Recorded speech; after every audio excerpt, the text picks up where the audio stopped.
Now on tournament point. This is it right here. If he wins this round, Beta 1 Strider will be undefeated going through all of this. Yes.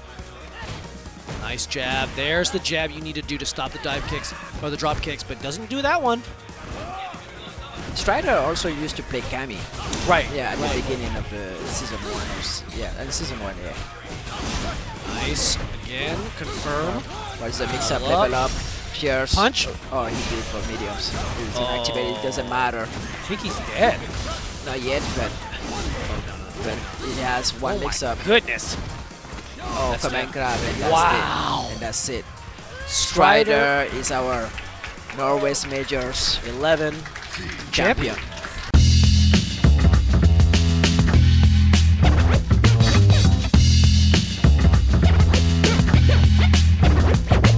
Hey guys, just before we go into the interview, I wanted to let you know that I've got 10 interviews from Combo Breaker, which I'll be premiering at 12 PM Eastern Time every day on my Twitch channel, BornFree Twitch. Ideally, unless I'm running late. Keep an eye on my Twitter, BornFree Tweets. If you haven't seen this video, I'm doing a 6-week experiment with content, which could be the beginning of something special, or it just could be the end of my general production with FGC content. Either way, it's fine. I just don't like being in limbo. Much like I love the FGC, we all know how it is.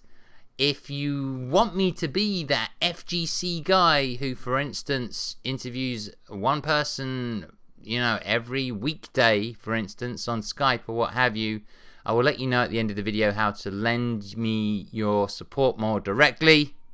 In the meantime, enjoy this video. If you like it, give it a like, because it helps with the trending. Hey guys, BornFree here. Second interview, Thursday, Combo Breaker. Nothing has started yet, so we don't know any results. By the time this comes out, you will. But I am here with Gustavo, Strider. How do you like to be? Like, what do you want to be called? I mean, if you know me, I'd rather be called by my name. Because if you know me personally and you call me by my tag, like, dude, you're a grown-ass man. Come on. Like, that's so okay. True. I feel the same way. Yeah. I feel the same way. But all right, Mighty Hunter 69, sure. No. See, I'm going to call you Mighty Hunter 69 from now on. I think that's perfect. All right, so we both are way behind because we've been talking off camera, which should have been on camera, but whatever. G. Let's talk about G. First of all, do you have renewed excitement and energy for the game because of that character? Because 100%. Okay. 100%, yeah. I mean, again, I don't compete to make a living from the game, right? Like, I have a job, I have my house, like I have my life set up. I play because I love to. I love to compete, and when I don't like the game, I just don't compete, right? There's nothing really tying me down into actually competing and forcing myself to do something I don't like. Season 2 was great. I picked Laura, and she was fun, and she was hella good. Season 3 dropped out. Laura was non-existent, and I didn't like any character in the game, so I just stopped competing. I stopped traveling. And then Evo happened. I didn't even go to Evo. Oh, I didn't know. No, I didn't even go to Evo. And Evo is literally a car drive away from me. Like, I live very, very close to Vegas. But Evo dropped, and the trailer dropped, right? The Sagat and G trailer. And I thought he looked so badass in that trailer. Honestly, I was super hype. I watched that trailer on stream, and I think I actually screamed out loud. Really? I think that was one of the best things Capcom has ever done. It was. Yeah, I mean, they brought out the G trailer, which was super hype. Then Sagat came out of nowhere, and that got everybody just roaring in the stage, right? And then drops tomorrow. Yeah.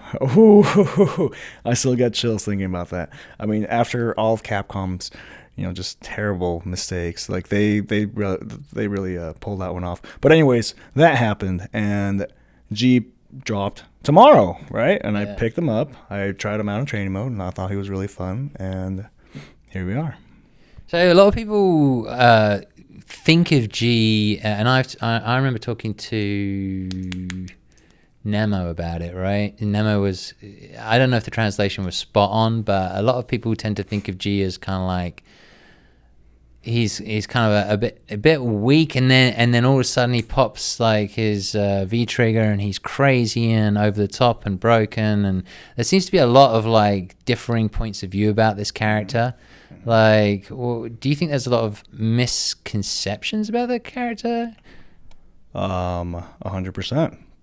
I think people are playing him wrong. I firmly believed, even last season, I mean, you could ask literally anybody. I mean, you just check my Twitter, actually. Like, I made tweets saying that I think G's neutral is top tier. He has great buttons. He has a crazy fast fireball. His anti-airs lead to a stupid amount of damage and corner carry. Like, how can you be bad outside of V-Trigger when you have all these tools? You know, it's no way.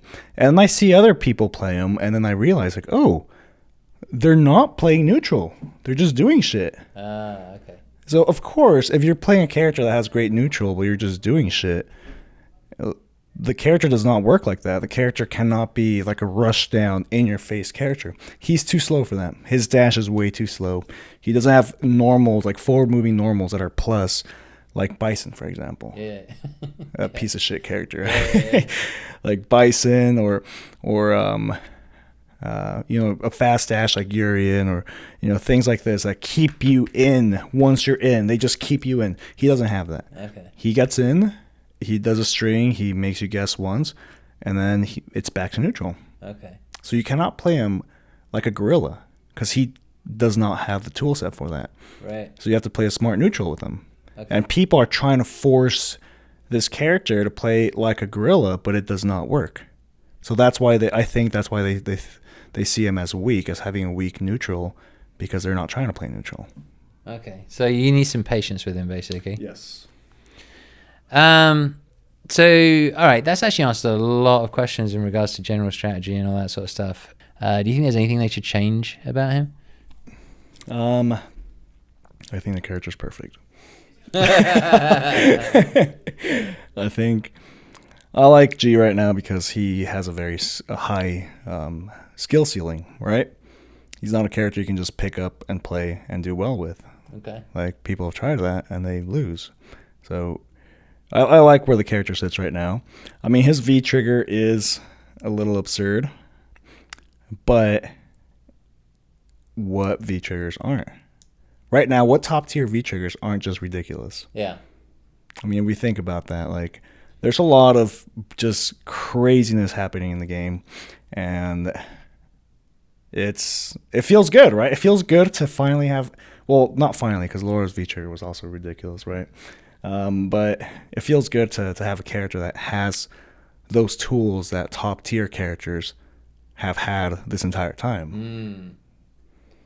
Yeah, I think, well, I mean, we'll talk about Daigo in a minute, actually, and his new hitbox, but he was actually just recently saying that in the next iteration of Street Fighter, whatever it is, if there is one, he hopes that there isn't a big emphasis on the comeback mechanic. Yes. Because this game in particular, I don't know, like, do you remember there used to be those videos, like the comeback videos? They were hype. Yeah, they were hype, but now it's like the game is kind of based around... You get hype if you manage to avoid the comeback. Yeah. It's like, oh shit, he survived. Oh, you'll start clapping, you'll start getting hype because it's expected. You know, you see a character, they pop V trigger, and you look around the room and you'll see the facial expression from everybody's the same. It's just. I definitely, like, in my obviously, like, I play at a lot lower level, but I definitely, when I used to play Akuma, I was always like, hit me, please. Yes. hit me. Yeah. It's so forgiving because you can play retarded at first, and then, oh, I win. Hey, it happens. It was pretty wild. All right, so you recently been performing really well. You won the North America West online event, right? Yep. Which confuses me because are you not based in the East? No, Utah. Oh, Utah, yeah, sorry. Utah. I know most people they wouldn't be able to point it out on the map. No, you know what it is? I always thought you were in Florida for some reason, but I don't know why. Never mind, that's my mistake. I do kind of look Cuban, so I guess you can edit that out, future Mark. But you also got Northwest Majors. First in both, back to back. I think you're fourth. Yes. On the global CPT. Yeah. 590 points. 490. Damn it! I was so close to getting that almost. right. I was almost so close to getting that right. Okay, so what are you thinking right now? Like, what's going through your head? Are you thinking, I'm not far off CPT? Like, does this change your thought process this year? Or did you start the year with, like, I'm definitely going to make CPT? Honestly, I'm not even looking at that. I'm just signing up and trying to win. Like, if it happens, it happens, right? Mm-hmm. But I feel I'm more successful this year because I finally play a character that fits how I want to play, right? Let's look at Laura in Season 2. I had some success with Laura, made Capcom Cup and what have you. But if you look at my Laura, I played her almost too honest. Mm. And this is a character that she is not honest at all, right? Mm-hmm. She's never gone to church in her life. Don't leave your wallet lying around. It's definitely going to be gone. Like, this character was just absolute pure robbery. And I didn't abuse that too much with her, right? I try to force my own playstyle. I wanted to have a more controlling, neutral playstyle. I mean, obviously it did bring some success, but I don't think I played the character to her full potential. Mm-hmm. Because of that, right? And then I have G, where how I think he's optimized with how I want to play the game. Mm. So I want to play a game in just controlling neutral. I'm very confident in my neutral. I'm very confident in my footsies, right? So if I can keep it in neutral, I know I'll win. And I have a character that has fantastic neutral. And on top of that, he has a command throw. Yeah. Like, I already have that. I already have those command throw, that command throw gene built in, right? So everything's perfect. He just fits super well with how I want to play. With how you play, yeah. Yeah, because, like, there aren't other people who feel that confident with G, clearly. I mean, Smug, I can think of, and I can think of Nemo, but Nemo is like, no, not really, right? Nemo, I don't even think he likes G. I don't like, as far as like fits with him. He played him once in some Asian tournament last year, and then he beat somebody. He beat like Verloren or something, and then he just went back to Urian. I think that G got cooked, and he went back to Urian because the way he wants to play G is the way he plays Urian, just dashing up all over the place. G is too slow for that. Mm. Yeah, Urian, his dash, like shit. Good luck trying to react to that. By the time you react to it, you're eating counter hit this into crouching fears and you die. Yeah, this is true. All right, so I wanted to get your thoughts on a couple of things. One is the Street Fighter League, banning characters. This is old news, obviously, right, but I haven't had a chance to talk to you about it. You also are not participating in it, so it's interesting to get your thoughts because you could. You're one of those people that very well could have been, or right. If you'd done some campaigning or something like that. I forget all the different ways that you can get in, but when you look at it, have you watched it? And do you have thoughts about the teams and how it works at the moment? So I've watched a few streams of it, and honestly, I didn't participate in it because I had no idea it existed. Yeah, marketing wasn't super good. Marketing was non-existent. Yeah, I had no idea it existed, right? And I'm part of the FGC. Like I'm here. I'm in the group, and I did not hear about it. And I'm sure there were many other people that didn't hear about it. Yeah. It was a weird thing. It was the campaigning happened very last minute. Like they did it in a day or two. Yeah. A lot of them were at tournaments, I think. Yeah, I think that could have used some improvement for sure. But I have watched a few streams.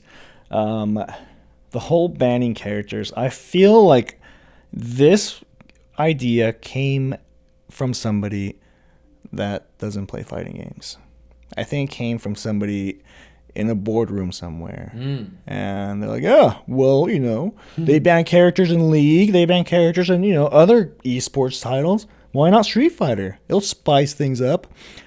And it just showed a clear disconnect from, from whoever came up with that idea and whoever greenlighted it to what fighting games and Street Fighter in general is all about.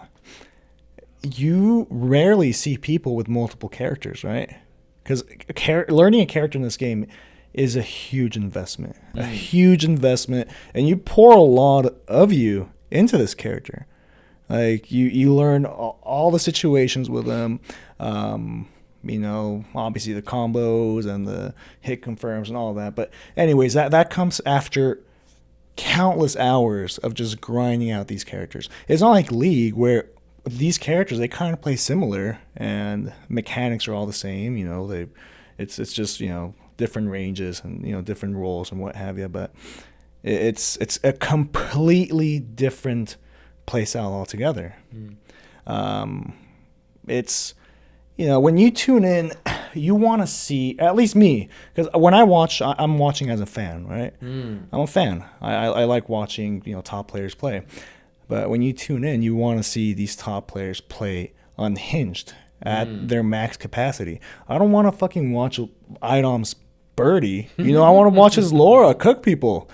I don't want to watch Brian's shitty Abigail. Like, I want to see that Balrog. Like, these are the characters that made these players. Yeah. And you just take that away from them. You don't let them play, basically. Yeah. I think it was a very poorly thought out concept. I like the idea of having a league, a Street Fighter league in the United States or in America altogether. You mean like teams? Yeah. Okay. Yeah. Japan's had that for a while, and I really like that. You got to see how these players complement each other in certain matchups. But yeah, I mean, I'm hoping if there is a season 2, we rethink that whole character banning. I feel like that's just a gimmick that's not necessary at all. Interesting. Yeah, I mean, it is interesting because I do think, if I put my 5 cents in, or 2 cents, or whatever, 2 cents, right? That's the saying.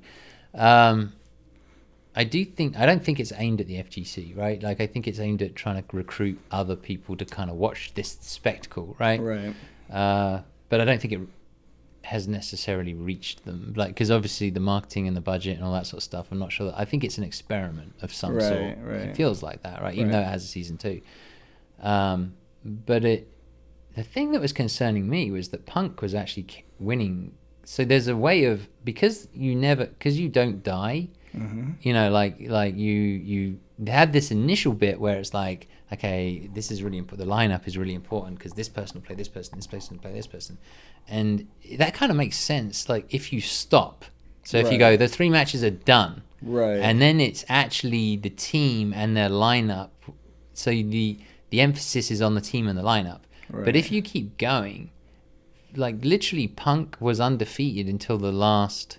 Yeah. So I was like, well, where's the team aspect to this? Because, do you get what I'm saying? Because, like, Punk was just, like, able to continue on every week. That would have been a better idea, I think, over the character bans. Because, yeah, you're going to have the top tier American players just body everyone, right? But then again, the hype does come from upsets as well, right? But yeah, it's true. But, I mean, yeah, especially if you're going to invite players that aren't necessarily at their caliber or top tier or, like, it's, yeah, you're going to run into that issue of just having the top tiers just maul everybody else. But, I mean, the talent pool in SFL is pretty good. I think there is definitely potential for upsets. But yeah, I really do like that idea over character bans. Honestly, I'd much rather hear any other idea over character bans in the Street Fighter game. Like, it's ridiculous. Yeah, I'm sure they'll give it a lot of thought. All right, so more of a general question, because I know you probably think about these things. There must have been, I'm sure there was a point where you were probably thinking, and I'm thinking maybe like, there was a big moment I remember where you came in second to Kazunoko, I think, which was it, CEO? Yeah, CEO, right? And I remember Mike was like, is American, I remember his question to Kazunoko, he was like, is American Street Fighter at the same level as Japan? Yeah, and like the answer was kind of no, but but Kazunoko said, yeah, sure, whatever, just give me my money. But like, there must have been surely there was a moment. Was there a moment where you were like, maybe I can take this more seriously and maybe I can do this full time? And then was there a moment where you were like, actually, no, I don't know, because you've said I'm not doing this for the money, right? Like you've made a decision somewhere along the lines, at least for now, where you're like, I'm not doing this for the money. This isn't how I'm going to be making my money. Right. I have my job, and this is sort of like my hobby, right? Right. Which is really impressive to be able to have that many points and still be like going to work every day and working out and all that stuff. I'll be honest. That's something I have a lot of pride in, is the fact that I'm able to, prove and show that, just regular people, just regular dude that works can still beat the best players. These are guys that their career is Street Fighter. Their career is competing, right? They travel everywhere. They hog all the points. They play all the games. This is what they do. And to have somebody that goes in there and has 1/10 of the practice they do, but still beats them, like for me, that I wear that shit like a badge of honor, because that's something. It goes to show that you don't need to, invest your entire life into competing. You can still do it while having your life separate from it, right? Especially in a game like Street Fighter. I don't think Street Fighter requires too much time investment. It does require smarter time investment, though. Like when you actually practice, have a good work ethic when you're actually playing, instead of just fucking hopping on ranked and just let me just get some points. No, like play with a goal. Play with a you're trying to reach something. You're trying to learn something or improve a certain aspect of your game instead of just playing. But this isn't Counter-Strike, where you have to play like at least 8 hours a day, or you're not even in the same league. You're not even the same level, right? This game is, as far as time investment, it's a lot simpler. You don't have a team to practice with. You don't have, your spray patterns to learn perfectly, your grenade placements, all this shit. You don't have any of that. Just knowledge, just matchup knowledge. But did you have a moment, so like you said you did, right? So like when you had that moment of like, I could do this full time, did you do it for a bit full time? No, never. Never? It's just, obviously everyone has those thoughts that just, float by, like, oh, what if I can just do this? What if I can just do that? But when I think about it, I don't think I'd be happy. Really? Yeah. That's interesting. Yeah, I don't think I'd be happy. I don't think I'd have a fulfilling life. I think if my life revolved entirely around competing, then shit, like this wouldn't be exciting for me, right? Like me being a combo breaker, this is exciting. This is a break. This is a little vacation for me, right? This will just be my job. Right. It'd be terrible. And you don't have, just traveling every weekend. Like there's no consistency in your life. Gotcha. Yeah. And, you have to have structure. You have to have structure in your life. You see a lot of these top players that, they compete full time, and, they're very disorganized. It's true. It's true. They are, interestingly enough. Some of the more talented ones who don't. I feel like there's a couple of different types, but like there's some who actually do put a lot of structure into their life because they have to, because they're not natural talents, and then there's some others who. I don't know, man. Like there's some that I see tweet and they're like, I just spent the last 2 days in bed watching anime, and I'm like, but you're so brilliant at this game. Yeah. Like it's interesting. Yeah. But when did you come to the have you always felt that way, or did you come to a realization at some point that if I did this full time, I would be unhappy, or did you always just know that? I always just knew that, but obviously the thought it'll float in once in a while, right? Yeah. Like, fuck, what if I can just stay at home and play and, travel to all these events and not have to worry about my bills, like all that's taken care of. Like, obviously that thought, or especially like after a long ass day of work, after a 10-hour shift, I'm or in a really stressful moment, right? Yeah, exactly. Like that floats by, but I know deep in my core that that's not something I'd want to do. That wouldn't work. Yeah, I mean, just look at. I just look at other players that are doing this as an example, and I look at their lives, and I wouldn't be happy like that at all. Interesting. Yeah. It's definitely one to think on for sure. It is certainly a lifestyle, and it's not regular at all. And then the other thing is, which I was going to talk to you, is the kind of like the state of the FGC really as an esport. Like I spoke to, I remember Chris G was, when I had the interview with him, he was just like, this isn't esports. It's not. And I mean, recently there was an article posted about how the esports bubble is popping, right? Right. Yeah. There's a lot of those. A lot of those, yeah. But there's one that I just saw on my feed recently from Kotaku, I think. And I know, I mean, that site could be absolute trash, but sometimes they'll post some gems here and there. But yeah, I think, just there isn't a esports in the FGC. There aren't enough opportunities in the FGC where you can make this a career choice. There just aren't. Especially with the state of the game, with the state of the developer. We also play a game with a developer that has zero contact with the community. It's they patch out games to whatever they're liking, and you as a player, like, if this is your profession, if this is your career, fuck, like that's life changing. Yeah, right? One of these patch, patches, right? one of these patches could be life changing. Yeah, that's one of my questions. Like, you're at their mercy. Yeah. I don't like that. Fuck, if I want to make my own, I don't want to depend on you. Like, oh, please, patch gods, bless me. No, man. Like, you're always at their mercy. Yeah, there was a whole thing with Daigo talking to a group of businessmen about gaming and stuff, and he at the last minute he decided to change like everything that he was going to talk about. And at some point during that talk, I think Junior has it online, and he translates what's going on. But at some point during that talk, he actually talks about when they nerfed Ryu and the impact it had on him, because he's a professional gamer. Yes. It's everything. It's everything. Everything. They're And he actually got literally depressed. At 100%.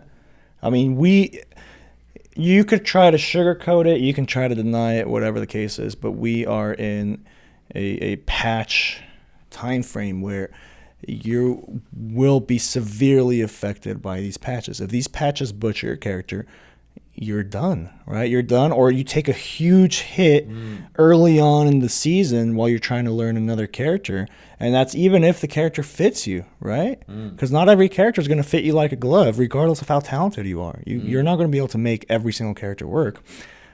So you're always at their mercy, and that's terrible, especially for a game that requires such a huge investment from you in learning these characters. If it was like League or Dota or any of these games where you can pick up a new character just quick, then whatever.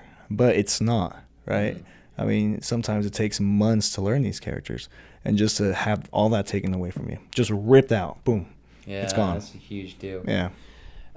So let's talk a little bit about your history in fighting games. I've got various, I've got like a million sections and questions and stuff like that, but I'm pretty sure I haven't asked you some of these questions. We've done some interviews before, Right. So if you guys want to go back, I'm sure there's like the history of your gamer tag and all that sort of stuff. But I wanted to ask you about, we were talking just earlier about fighting games. So why fighting games? Why not, why not compete in something else? Why not compete in League of Legends or shooters or, I don't know, like NFL or Madden or whatever? Yeah, like why fighting games? I'm a big fan of the fact that with fighting games, it's your journey. You don't depend on teammates. You don't depend on like, shit, is this guy going to be good today? Like, I hope he got some rest. Like, fuck, why is he playing like shit? Like, it's on you. If you lose, it's because you suck. That's it. Plain and simple, right? There's no sugarcoating. There's nothing. It's you suck. And the game even tells you in bold letters, you lose. It's terrible, right? It is terrible. But I love that. I love the fact that it's just such a humbling experience. It's so humbling, man. I mean, you go out there, you play some Halo, and you're just, shooting all these people and getting some headshots here and there, and you win, sometimes because of you, and most of the time probably not, and then you lose 100% because it wasn't your fault, right? It's the thing, Yeah, and then you go to this genre that removes all that shit. It's like, no, you suck, or you're good. Who knows, right? So it's a very clear cut, black and white. Just it showcases where you're at that moment. But on top of that, I like fighting games because in reality, when you look at other games like RPGs or what have you, it's your character levels up as you progress, as you play more, right? Your character levels up. They gain new attributes. They gain strength or whatever. In fighting games, you're given the character at level 100, let's say. They already have everything unlocked. You are the one that's supposed to level up. And it feels great, right? Because you're constantly learning. It's a constant journey. It's a constant, climb upwards. You're never at the peak. But honestly, I could go on for days about why fighting games, because there's also the psychology. You like the factor. psychological element as well, right? Yeah, of course, the psychology factor, and the fact that you're also playing against another human, right? It's another sentient one-on-one being. Yes, another sentient being, and you're communicating with them. You're having a conversation through the game, right? Yeah. And you're trying to break their will, as you're trying to keep your own will intact. So I think about this a lot, and I could definitely delve into it in more depth, but it'd take me forever. But we should do that another time, like on I'm gonna do online interviews, so I can get more done. But I agree with you. Like, I mean, the reason people get so angry sometimes is because they feel like they're being taunted when they're not actually being taunted, but they feel it. Yes. Like that conversation in the game. Yes, exactly. Like you can feel it. You can feel it when someone's like, "This guy's being an asshole." Yeah. He's disrespecting me. Yeah. And the thing is, maybe they are. Yeah. Maybe you're just like, I'm gonna start a little bit, or I'm gonna stand here a little bit, or it's just little tiny things. You're absolutely so right about the conversation. It's these little tiny things. Just like, why are you standing there? Yes. Why aren't you moving? Yes. Like, what are you doing? Who do you think you are? Yeah. Like this guy really thinks I suck. Maybe I do. Damn, man. That is one of the beautiful things about fighting games.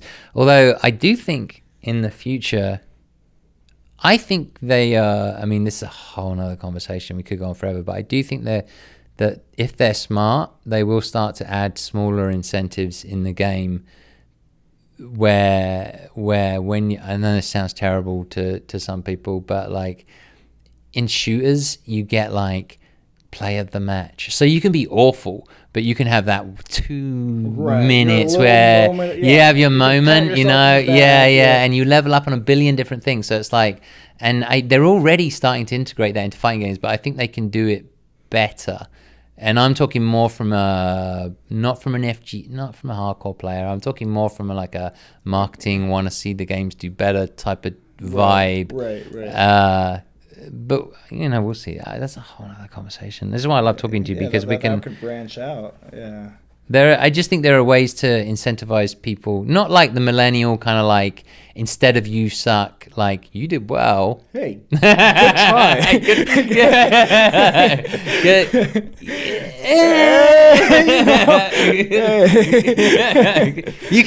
Good job. You came second.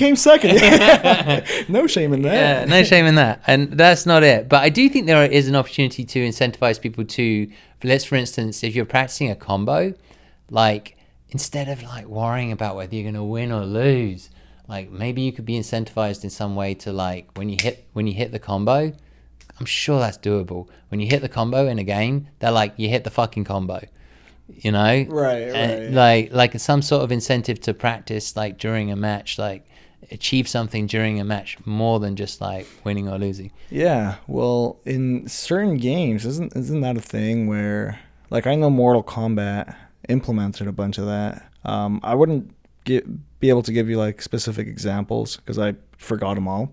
I haven't even bought the game yet, man. Honestly haven't had time. I haven't played it like once, but it looks great. Yeah, and I've watched a lot of matches, and yeah, you'll see little things pop up if they do like a reversal, or if they whiff punish something, like it'll pop up.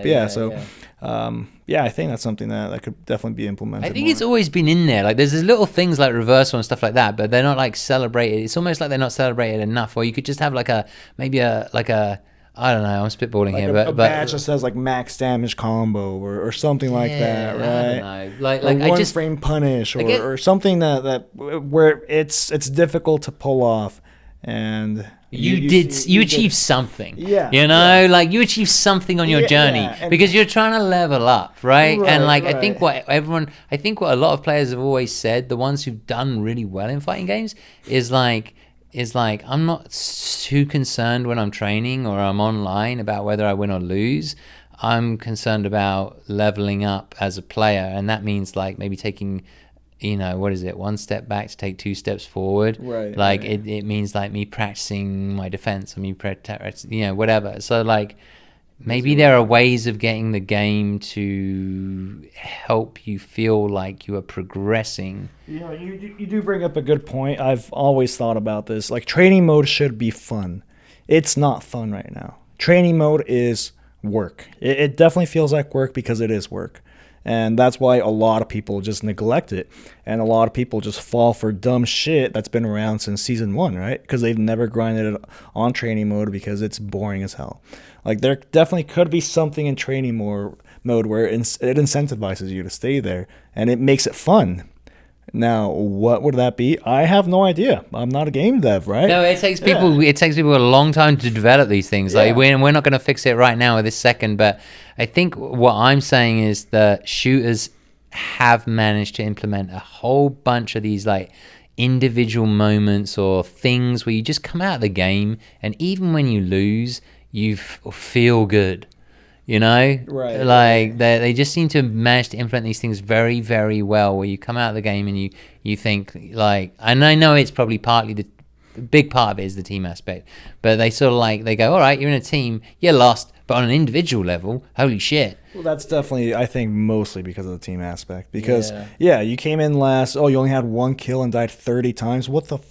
Oh, but you had 30 assists. Oh, good for you. Or, oh, that 1 kill was a headshot. Wow, great. Right, that's what I'm saying. But in fighting games, so I understand, and that they could implement it at a certain level, maybe like MK's doing, but to go to at that extent, I don't think it'd work very well with fighting games, because at the end of the day, you lost, right? You lost. Maybe you could feel better about that loss, but I feel like that you're supposed to feel shitty. You're supposed to. Right? That's part of it. That is the beauty of fighting games. You get fucking beat down. Your ego is thrown out the window. You suck, right? You are humbled down, and you pick yourself back up from there. Yeah. That's the beauty of it. No, I love that too. I adore that. Now, but the question, like, I don't love the idea of, for instance, like, so I guess what I'm talking about is, it's funny because it's turning into a conversation rather than an interview, but like I mean, it's interesting because I like talking to you. But I guess what I'm saying, what I'm thinking about, right, is like, I don't want to make the game, they always talk about dumbing down, right? Like, and I don't want to make it like super, like, I don't want to tell people you're gonna win because we changed. We like, I don't want that to be the campaign, right, for Street Fighter. I don't want the campaign for Street Fighter to be like, hey, guess what? We made it so simple, you can beat the pros, right? I don't want that to be the case, because, like, as Brian F said very simply in a tweet, which I'd been thinking about for a long time, but not being able to, like, he always has a good way of, like, just saying it, right? He was like, well, in a 2-player game, guess what? The other guy wants to win too. So it doesn't matter how simple you make it. It can be tic-tac-toe. Yeah. Like, and Tokido's still going to win. Like, exactly, right? And Tokido's still going to win, right? But maybe there are incentives that, I don't know, but maybe there are ways of building in incentives that aren't going to change the outcome, but could make you feel like I'm growing as a player. Right, and I think in fighting games you see that right off the bat. Like, if you're practicing on punishing this one move and you finally punished it, you're gonna get that rush of dopamine right away, right? But Like, do fuck, I you? did it. But do you? If you're aware of that. If you're aware, that's the thing. Yeah, if you're aware of that, I feel like the but- game could do a better job of making you aware of Yeah, maybe making you aware of that certain things are punishable, which you could see in training mode. But like I mentioned, training mode is terrible, right? It is. So if they made training mode more engaging, then people would spend more time in there, and they'd see like, oh, all this shit is punishable. Let me practice on punishing it. Or, oh, these combos are possible because training mode showed me. Let me practice these combos. And then when you're in the match and you land them, you already got the satisfaction from it because you did it, And right? you're aware of and it. you're aware of it, right? So maybe doing something in training mode to make it more engaging, maybe showing you, like you pick a character, let's say Bison, and training mode will show you like, hey, these moves are punishable. Like you'll have your frame data list in there. It'll explain what frame data is, so you don't have to fucking dive into the deep dark web and try to figure all this out by yourself, right? Encounter some weird shit down there in the meantime. Like, no, they could have it all neatly packaged in training mode so that you're in there. It's a one-stop shop of all this knowledge, and they make it digestible and they make it fun and rewarding, and you're there, you learn all these things, and you take it into ranked, right? Where training mode doesn't feel like a chore, it doesn't feel like a grind. It's fun to go in there.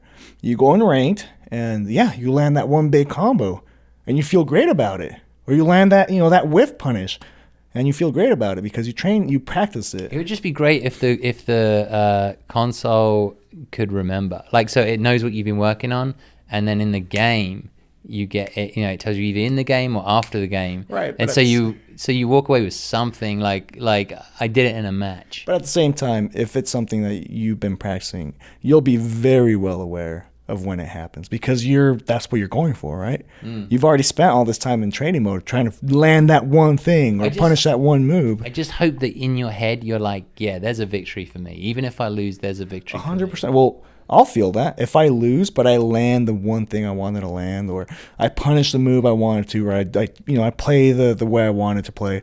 I'll still feel rewarded from that. But that's because I'm aware of what I'm going for. And if training mode, or there was a mode in there that kind of showed you these, so you don't have to, invest all this time into just getting into the baseline of knowledge, then everybody was sharing that. Indeed. Alrighty, so we got to move on. I don't know what we spiraled into a good conversation, but it's actually down to the devs. The devs have to work on this every single day and figure this stuff out and brainstorm it and what have you. But my head is definitely at where I come from. It's like I really want fighting games to do better. Yes. And I think a lot of us know the hard reality of fighting games is that it's really fucking hard. It's really fucking hard. And that's the appeal as well, right? that is the appeal. I just want to find an alternative to, hey, we made it easier. Like Make training mode fun. Make training mode fun. Make training mode fun. There we go. Okay, so we could have done that in like 2 seconds. Yeah. We have to explain the lore. Yeah. So let's talk. I want to ask you, since we talked about that moment as CEO, what's your favorite historical? What's your proudest moment in fighting games? Yeah, and you know what? It doesn't even have to be. It could be a tournament. Totally could be a tournament. It could be a high-ranking match. It could be the time you beat your, friend. Like, I don't know. Well, one of the proudest moments was definitely beating Daigo back in CEO 2015, because I got into fighting games because of Daigo, right? Watching one of those videos, like that made me want to travel and go to Evo and stuff. So, the fact that I beat him was definitely up there. But I'd say maybe when I qualified for Capcom Cup 2017 for Season 2, because I was right in the cusp, right underneath that. I was like 34th or 33rd, something like just right in there. Yeah. and I needed to get top 8 in Canada Cup. I needed to, or I was not going to make it. I think I remember this. Yeah, I was not going to make it, right? And it's fucking Canada Cup. That Everybody was there. My mom was there. Yeah, No, she wasn't. But, like, everybody was there, right? So it was definitely a tough task, and I went in there knowing that it was a tough task, but I felt something, man. I felt something like, you know what? I want to fucking do it. Yeah. And, yeah, I had a hell of a run in there. I beat Daigo again in there. Daigo was actually my pools. Oh, Yeah. yeah. Yeah. So that's kind of crazy. But wait, did you beat him twice, or like you beat him in pools? Yes, for Canada Cup, I beat him in pools, and then I had a crazy run. I think I beat Sako and Kubo and a bunch of players, right? Wow. But I had my work cut out for me to get top 8, but I did it. And the last match was it was streamed for top 8, me versus Moke, where it came down to the wire. Actually, he beat me the first match convincingly. Then he beat me a round. Then he had me match point, and I was almost dead. But something came over me where I just felt possessed at that point. And I think it was just that fighting spirit, just not wanting to give up, because I knew this had to happen. And I beat him, and I popped off like crazy. Strider is trying to pressure. Moke has an EX. He can escape if he finds the right timing. Strider backing off. Very safe style for him. He V-reversals out. He's got the fireball. He's looking for the pressure. V-reversal. Can he get it? He got it! 801 Strider qualifies for top 8.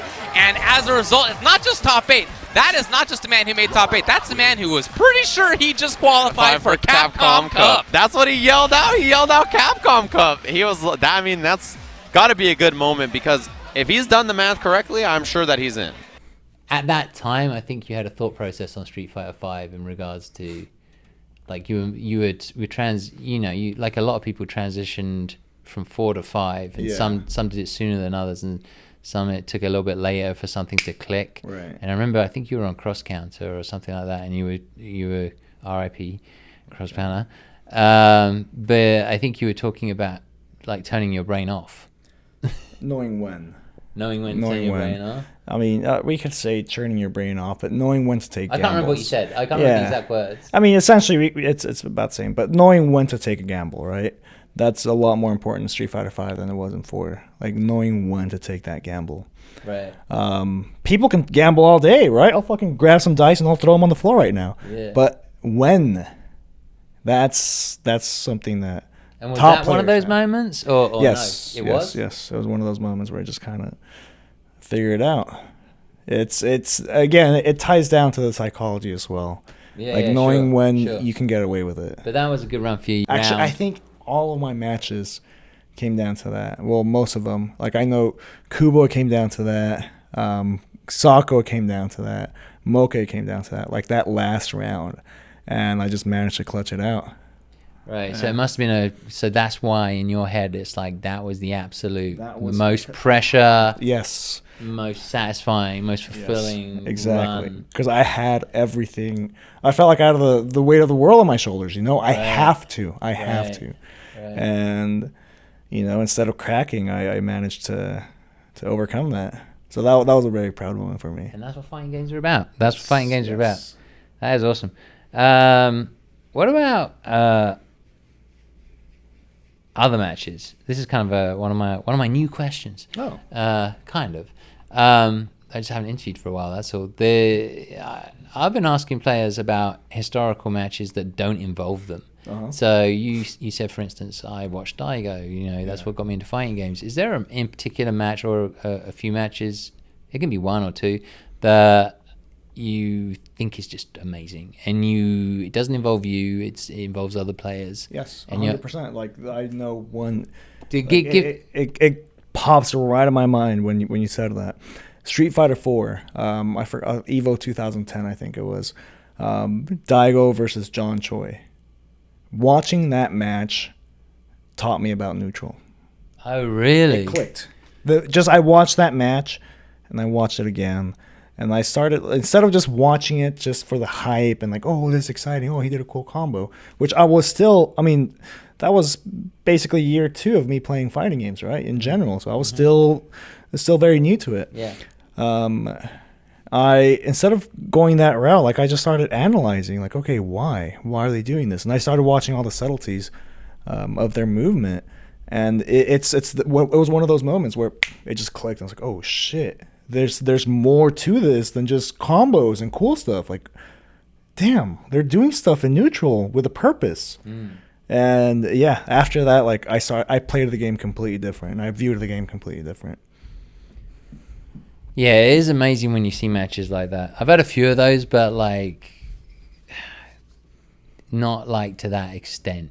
I think that's that's pretty, like, so I say life changing, but it's game changing. Yeah. Literally, yeah. I mean, we could even say life changing, right? I'm here now. That is true. That is very, very true. All right, we've talked a lot, and so I'm gonna probably do another interview with you at some point online, because we're gonna follow it up. But I'm gonna run through some questions a little bit quicker than I normally would. So MK11, that's the hot game right now. Samsho is on the way. You don't. I think I've asked you this question before, actually, and I don't know if it's changed. But like, you got your regular life going on. You know, you've got the gym, you've got your work, you've got your family, you've got you've got all these commitments, Right. And you're playing Street Fighter. Do you see yourself delving into those games very deeply at a competitive level, or I did not? at one point. I did when MKX popped out. Oh, you did? Yeah, I did. And I spent a lot of time in that game, actually, learning Scorpion. Scorpion, when the game was released, he was really damn good, right? He had a lot of good, like, pressure strings, and they were difficult to do executionally. So I spent a lot of time learning that. And then before CEO popped up, they nerfed them, and they removed all that. That was like within a month. I'm like, oh, you know what? Fuck this game. I'm done. I'm done. So all that time gone. I could have done literally anything else. Yeah. Yeah. Yeah, it does indeed change everything. So what about the games coming up? Like MK11, like, are you scared that if you invest too much time, the same thing's going to happen? Well, I know it's going to happen. Okay. It's not that I just know, so I'm not even going to do it anymore. Okay. If this was my job and I just had unlimited time, sure, why the hell not? I'd learn as many fighting games as I can. But I have to be more selective with my time. And I'm not going to, use my time in something that ultimately will be wasted, because those characters will be completely different. Yeah. What about Samsho? Are you interested in that?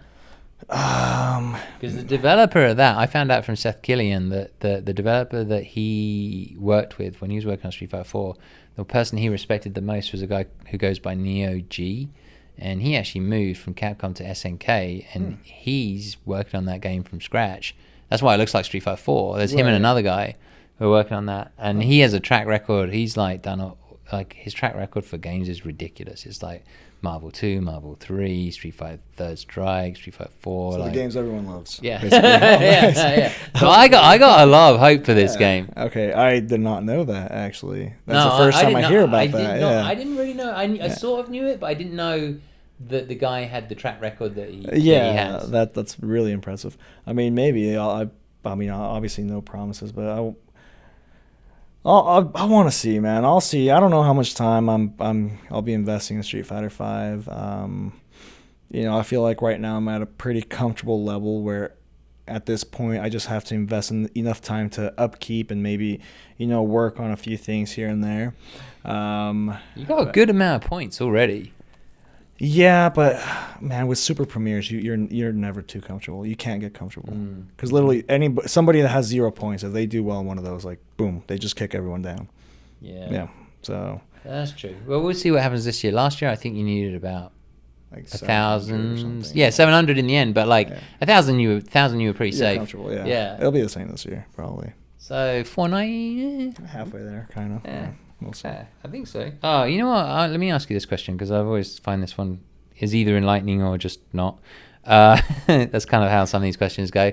But what do you think has been the most difficult moment in, let's call it your gaming career, even though it's not your career? Right, it's still a thing, right? What's been like the most difficult moment, and how did you overcome it?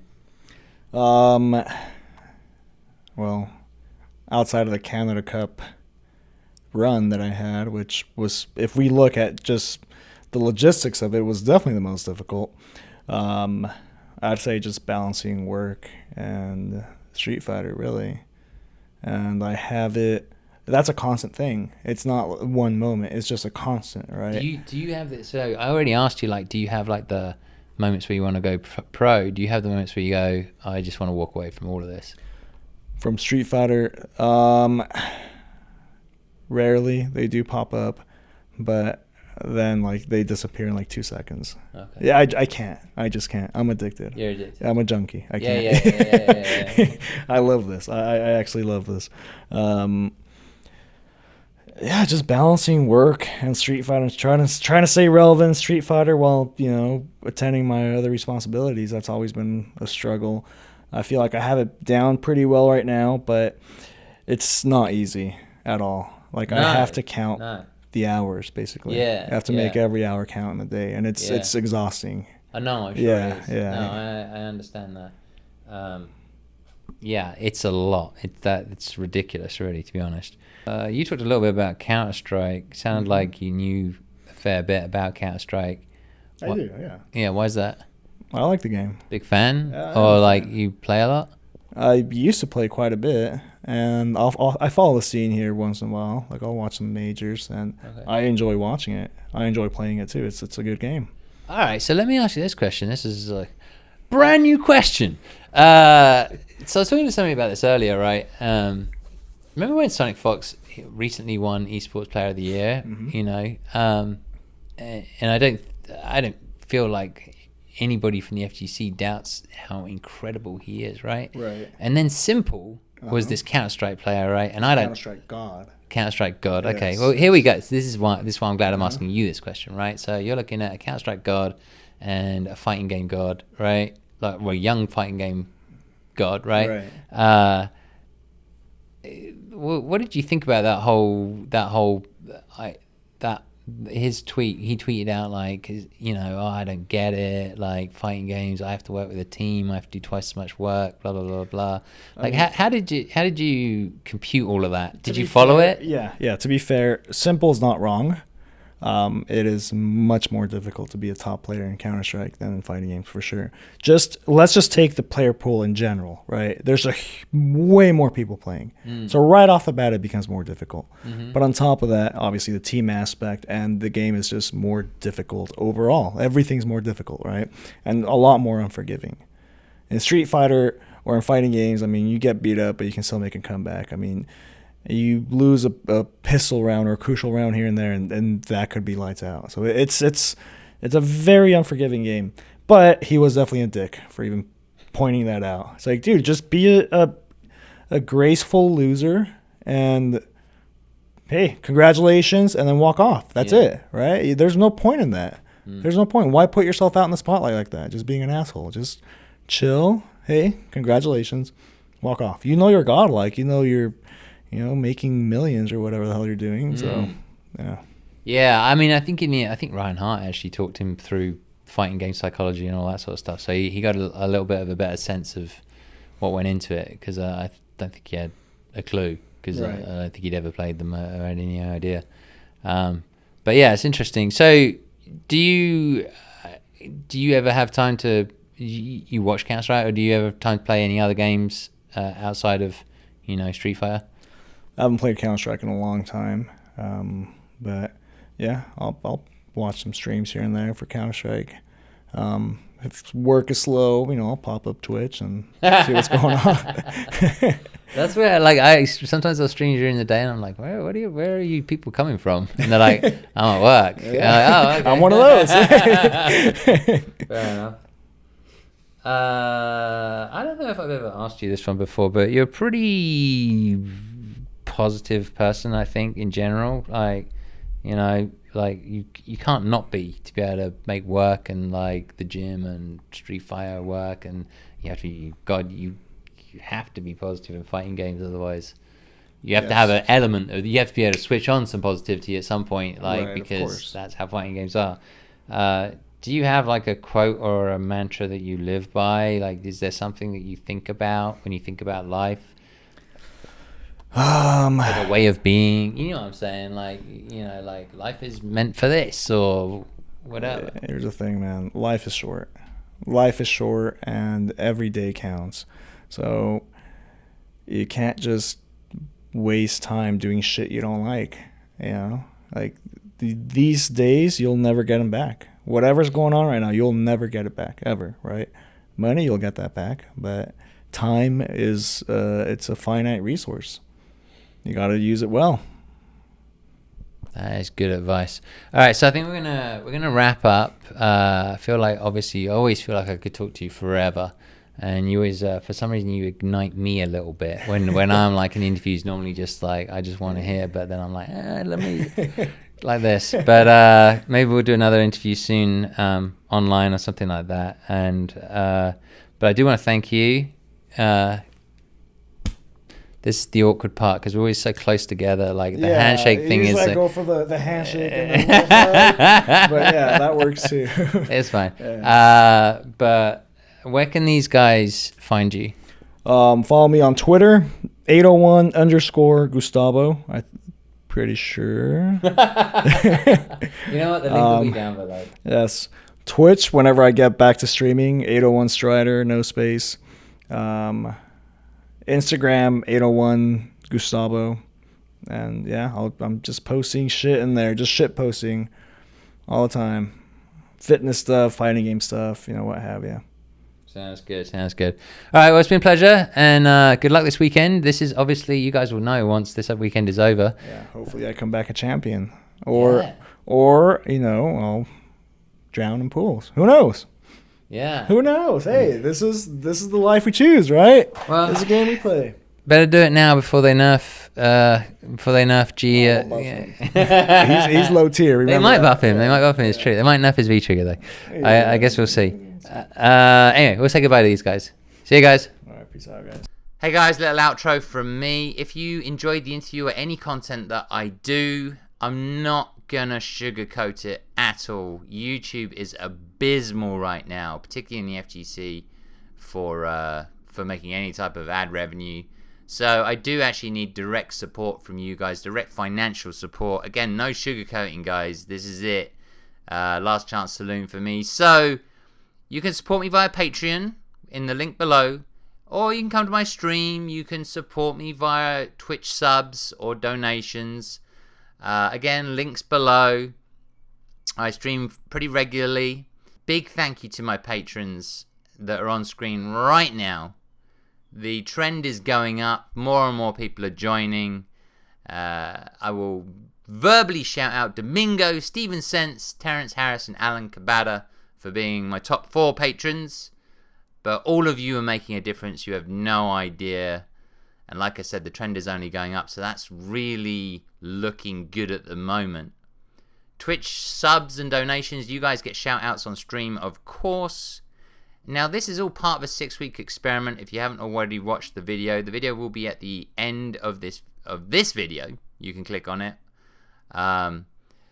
Interviews, streaming, and comedy skits are what I do, along with other stuff. But let me know in your comments what you are supporting. That's really important to me, to understand what it is that you are supporting, and maybe it's all 3, I don't know. Patreon's a bit of a mess right now. I will sort it out, and I may make some tiers and allow people to have more influence on my work, or at least talk to me about it, stuff like that, depending on what tier you're in. In the meantime, come to the Discord. There's a whole section where you can give me suggestions, thoughts, feedback. You know, who do you want to see interviewed, stuff like that. This may or may not be the end of my FGC content creation. Either way, it's fine. I just don't want to be in limbo. I think you guys can probably understand that, right? And so we'll see what happens. And that's it. Peace out, guys. Love you lots.